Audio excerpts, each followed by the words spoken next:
இன்றைய வேதவசன 2 சாமுவேல் 7:18. கர்த்தராகிய ஆண்டவரே, தேவரீர் என்னை இதுவரைக்கும் கொண்டு வந்ததற்கு நான் எம்மாத்திரம், என் வீடும் எம்மாத்திரம். ஆமேன். தாவீது சொல்லுகிறான், நீர் என்னை இதுவரைக்கும் கொண்டு வந்ததற்கு நான் எம்மாத்திரம் என்று.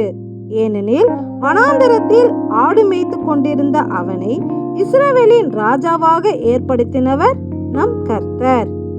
அவனுக்கு எதிர்த்து நின்ற எல்லா சத்துருக்களையும் அழித்து அவனை ராஜாவாக நிலைக்க செய்தவர் நம் தேவன். அவன் பாவத்தில் விழுந்த போதும் மீண்டும் அவனை எழ செய்து அவனுடைய ராஜ்யபாரத்தை நிலைக்க செய்தவர் நம் தேவன்.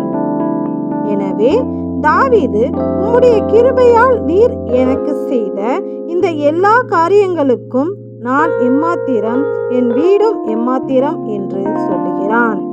அன்றியும் தாவீதுக்கு அருளின நிச்சயமான கிருபைகளை உங்களுக்கு நித்திய உடன்படிக்கையாக ஏற்படுத்துவேன் என்ற வார்த்தையின்படி இன்றும் தகுதி இல்லாமல் இருக்கும் நமக்கும் நம் தேவன் தாவீதுக்கு அருளின கிருபைகளை நித்திய உடன்படிக்கையாக ஏற்படுத்துவார்.